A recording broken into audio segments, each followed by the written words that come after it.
This is Mark Angelides with LibertyNation.com, here with the organiser of today's festivities, Hi. Luke Nash-Jones, representing Make Britain Great Again.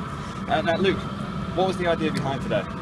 The idea why we came out here today is because Trump is coming to visit the UK, and Sadiq Khan, a man who stood on the stage 9 times with a man who supports ISIS, an Islamist, has been very rude to Trump. He doesn't want Trump to come here, and this is because Trump has taken such a hard line against Islamism. He's called out the problem of terrorism in the UK, the crime rate, the no-go zones, and this is an absolute embarrassment to Sadiq Khan.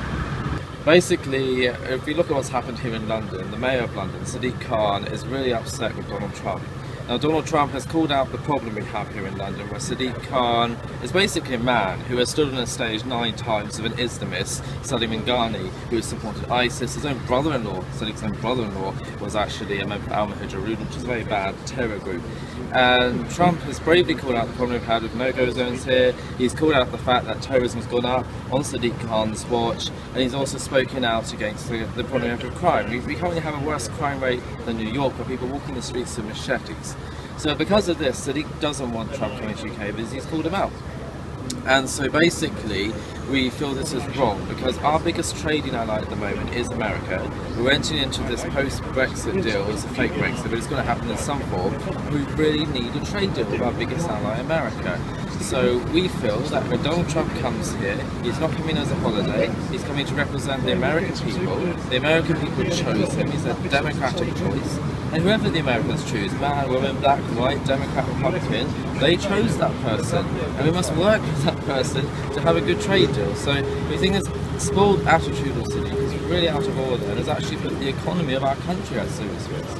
Okay, you organised this event today, which was a very good turnout, a very positive atmosphere here. What do you think the difference is between the atmosphere of this one compared to yesterday's, which was, look, you tell me. Well, I would never want to be associated with those people that protested yesterday. You've got Stand Up to Racism there. Their leader, Diane Abbott, has made comments which many people see as racist against white people. She said that white mothers are inferior. These kind of comments. Not a very nice person. They have an activist, I think I mentioned earlier, called Peter Tatchell, who he's been in many pictures holding Stand Up to Racism banners, very prominent left-wing activist. And he has written a book called Betrayal of Youth that calls for the legalisation of child rape. So these are horrible, negative people that don't believe in British values. And I think it's the whole Frankfurt School thing there, where they want to destroy family, faith and flag because our culture got in the way of communism. These are really negative people. They're really angry at Trump because he's shifted the Overton window right. He's destroying their communist project. They're just a bunch of filthy degenerates. And we heard you being interviewed earlier with the BBC and giving you a bit of a hard time. Could you tell us a little bit about that? Well, I think there might have been an attempted setup. Of course, the BBC are never biased, but as I told them in the interview, they are actually owned by the government, so you'd only expect them to support the government's position, which is centrism.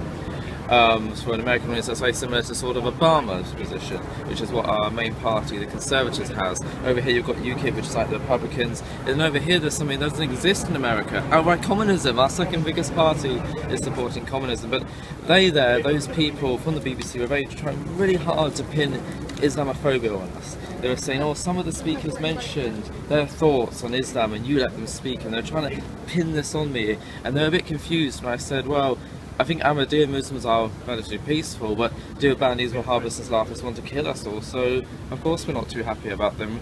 No one ever said that all Muslims are terrorists. No one ever said that all Muslims have been raping children. Nobody said any of this. People just said that these crimes have happened, and some people are using the Quran, fundamentalist interpretation, to justify this. And we should speak out about this. It's a terrible problem that's happening in our country. But the attitude of the BBC was to say, we've got all these problems in the country with the economy and everything, the housing, you try to blame Muslims for everything, which isn't true.